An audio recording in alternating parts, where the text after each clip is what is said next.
Today we're going to talk about three dividend stocks that I believe are fair value and have upside, and also three dividend stocks to avoid. So my name is Jingping Ji. My friends call me JP, aka an investor for all seasons. So why are we talking about dividend stocks today? So here's a Twitter thread by Simon, who's been an investor for over a decade and is a smart guy and very experienced. He talks about this report that says 84% of the total return of the S&P 500 can be attributed to the reinvestment of dividends and compounding. So not only do dividends contribute to a large portion of the returns, you can also see that here, I believe they say that dividends,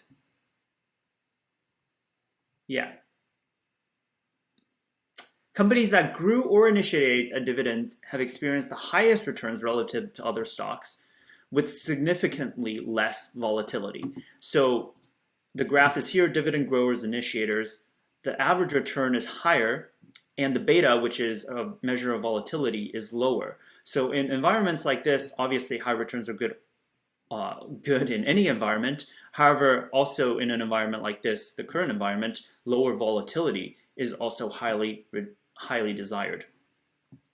That means, less upswings and downswings in price over a period of time. So three dividend stocks we're going to talk about today that are fair value. Number one is Stanley Black Decker. So this is a company that I'm sure a lot of you are familiar with. They sell all sorts of, Black Decker is a pretty well-known brand. All sorts of like tools and home renovation stuff. And they are actually a dividend king. A dividend king is defined as a company that has consistently a stock with 50 or more consecutive years of dividend increases. And in this article, they're talking about 2022 dividend kings, and Stanley Black Decker is ranked the best out of the dividend kings, the best one today. So just looking at the FastGraphs here, the green area is fair value at 15 times price to earnings, and you can see it's actually dipping well below that. Currently, it's trading at about 10 times price to earnings with a 2.85% dividend yield. And part of the reason you think, why is this stock that, as you can see, has consistently grown earnings over the last, decade and two, why is it trading at such a significant discount? Part of the reason is in their forecasts, they've actually revised their earnings down significantly. So originally for the year of 2022, 6 months ago, the estimated earnings covered by 619 analysts was $12, and they revised it down to $10 because of the changing industry environment. And then here for 2023, they revised their earnings down from $13 to about $11.50, right? So originally the outlook was a lot brighter. Now it's looking that they're going to have a down year in terms of earnings in 2022. Another part of, I believe, the reason is this stock, it's related to home building and construction, and during downturns, as you can see in 2008, this industry in general is not really favored, and you can see they had 2 years of negative earnings growth here in 2008 and 2009, and they're expected to have a year in 2022 of negative earnings growth. But who knows, if the economy continues to deteriorate, it's possible that we can see significant earnings have decline in 2023 as well. However, in terms of the long-term performance of this company, it's just been such a consistent company, continuing to increase dividends, continuing to increase earnings over the long period, and it's trading at such a discount in terms of the value of the company that there there is significant upside, I believe, if you hold it for 5-10 years into the future. So that's the first company, Stanley Black Decker. The second company that is a dividend stock that I believe has considerable upside is Comcast. So as you can see here, if we look at, let's say, just the last 10 years or so, Comcast has seen significant growth, about 15% growth in earnings on average over the last 10 years. And currently it's trading at about 11 times price to earnings with 2.7% dividend yield. If we look at the overall, I think here we can look at Comcast. If we look at the overall business, you can see that revenue has consistently grown, earnings per share has consistently grown, and it's been consistently profitable as well. So it's a overall, company that's performing well. However, the market is trading it at a discount to its intrinsic value, which, for a company that is at this level of earnings and growing, a fair value is about 15 times earnings, but it's currently only trading at 11.6. Another thing that Comcast is doing is, if we look at FundGraphs, which is it's the fundamental of part of the FastGraphs tool set, you can see that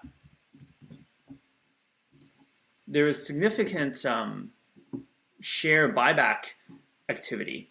So the number of shares outstanding in 2003 was 6.7 billion. Today it's 4.6. So the company is utilizing its cash flow to buy back shares. That makes each share of Comcast more valuable over time. So even if their earnings weren't growing, but their earnings are actually growing, their per share of Comcast would over time, with the share buybacks, account for a larger proportion of the earnings, right? So as an investor, the value of the share would go up. But you have that on top of all of this growth. So I believe Comcast is going to see significant upside in the next few years. Finally, the third stock that is a dividend stock, I believe has upside is Cisco. It's currently trading about 12.7x price to earnings with a dividend yield of 3.56. And if you look at Cisco, the interesting thing is,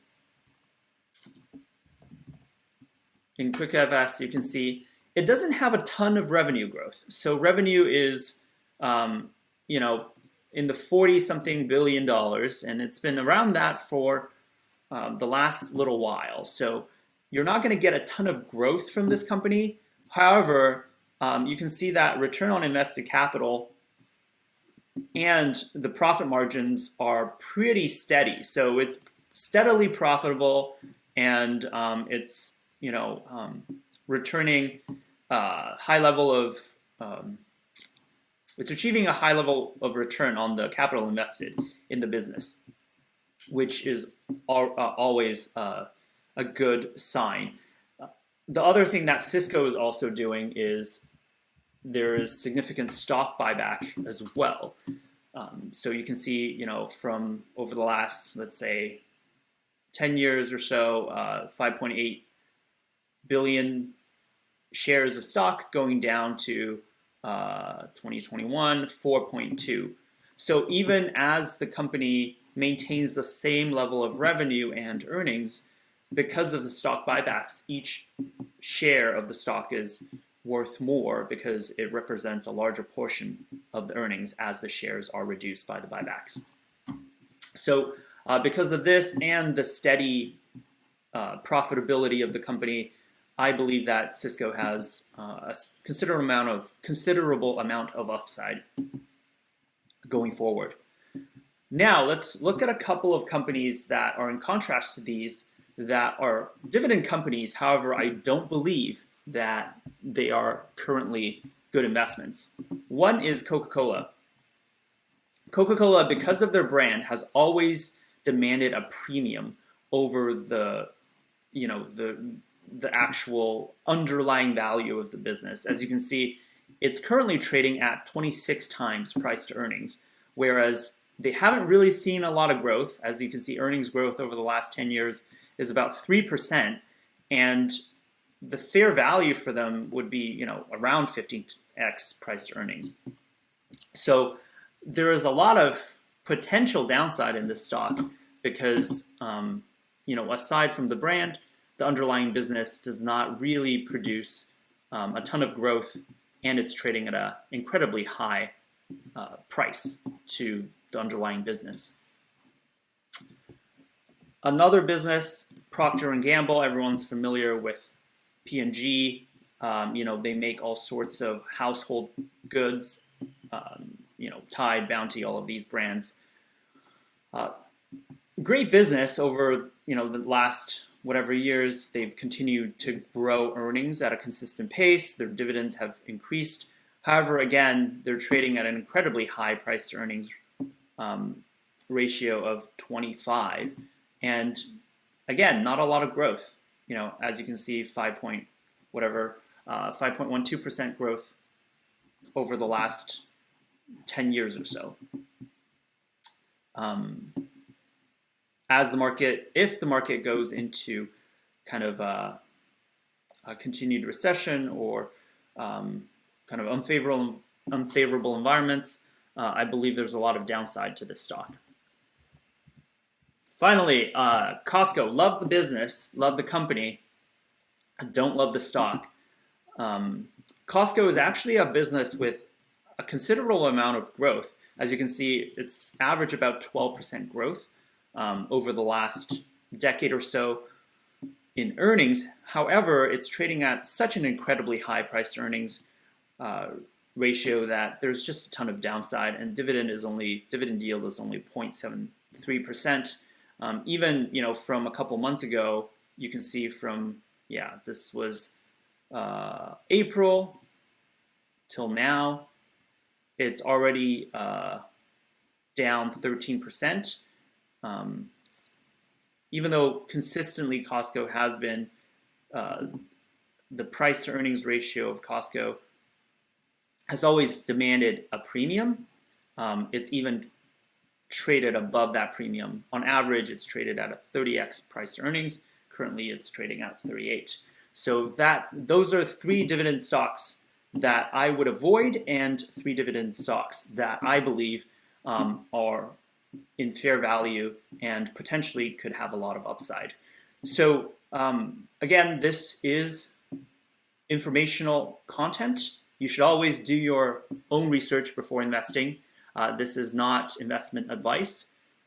This has been Jingping G. My friends call me JP, aka an investor for all seasons. See you next time.